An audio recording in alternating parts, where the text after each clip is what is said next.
Hello friends, KSP creations பெருமையுடன் வழங்குகிறது இஞ்சி குழம்பு.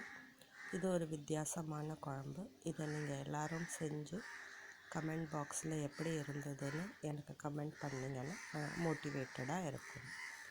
இதுக்கு தேவையான பொருட்கள்: 50 கிராம் இஞ்சி தோல் உரித்து நறுக்கி கொள்ளவும், 2 பூண்டு தோல் உரித்து வைத்து கொள்ளவும், அரை மூடி தேங்காய் துருவினது, புளி எலுமிச்சம்பழ அளவு தண்ணீரில் ஊற வைத்து கரைத்து எடுத்துக்கொள்ளவும், வெங்காயம் ஒன்று சிறியது நறுக்கினது, 3 மிளகாய், கடுகு அரை டீஸ்பூன் தாளிக்கிறதுக்கு, வெந்தயம் 1/4 டீஸ்பூன் தாளிக்கிறதுக்கு, சாம்பார் பொடி 2 டீஸ்பூன், புளி கரைசல் 2 கப்பு, கொத்தமல்லி அலங்கரிக்க. குழம்பு பாத்திரத்தில் அரை ஸ்பூன் எண்ணெய் விட்டுட்டு அதில் ஒரு 3 மிளகா போட்டுட்டு, இஞ்சி நறுக்கி வைத்திருக்கோம் இல்லையா, அந்த இஞ்சி போட்டுட்டு, உரித்து வைத்த பூண்டையும் போட்டு ஒரு 2 நிமிஷத்துக்கு வறுத்துக்கணும். காந்த விடாதீங்க, கைவிடாமல் வறுத்துக்கிட்டு அதை நம்ம மசாலான்னுட்டு அரைக்கணும்.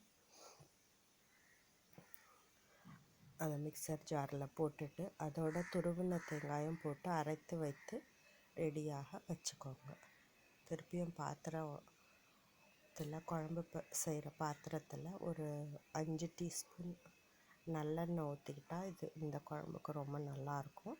நீங்கள் எந்த எண்ணெய் வேணும்னாலும் ஊற்றிக்கலாம். நான் நல்லெண்ணெய் ஊற்றிருக்கேன். எண்ணெய் கொஞ்சம் காஞ்சதும் கடுகு வெந்தயம் நல்லா வெடிக்கட்டும்.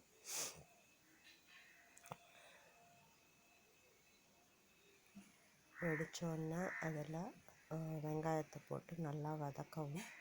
ஒரு நிமிஷம் வதக்குனீங்கனாலே உங்களுக்கு நல்லா ப்ரௌன் ஆகிடும். ப்ரௌன் ஆனதுக்கு அப்புறம் இந்த கரைச்சி வச்சுருக்கிற புளி கரைசல் 2 கப்பை ஊற்றுங்க. ஊற்றிட்டு அதில் 2 டீஸ்பூன் சாம்பார் பொடி, உப்பு,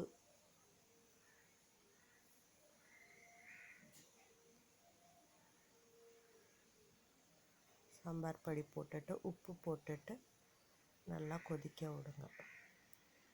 பச்சை வாடை போகிற வரைக்கும் கொஞ்சம் கொதிக்க விட்டிங்கன்னா நல்லாயிருக்கும் டேஸ்ட்டு.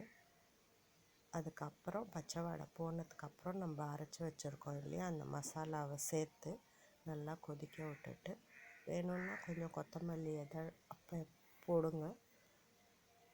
இப்படி இல்லைன்னா கடைசியில் போட்டுக்கலாம். இந்த குழம்பு கொஞ்சம் செரிமானம் இல்லாதவங்க, வயிறு கொஞ்சம் உப்புசமாக இருக்கிறவங்க கொஞ்சம் இந்த குழம்பு பண்ணி சாதத்தோடு சாப்பிட்டோம்னா கொஞ்சம் ரிலீஃப் கிடைக்கும்.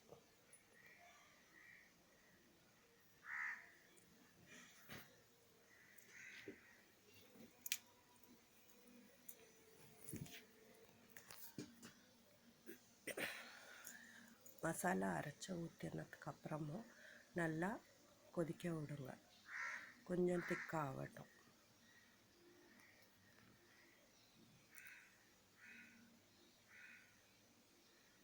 அவசரப்பட்டு சீக்கிரம் இறக்கிடாதீங்க. கொஞ்சம் திக்கானா தான் இந்த குழம்போட டேஸ்ட்டு ருசி நல்லாயிருக்கும். உங்களுக்கு இந்த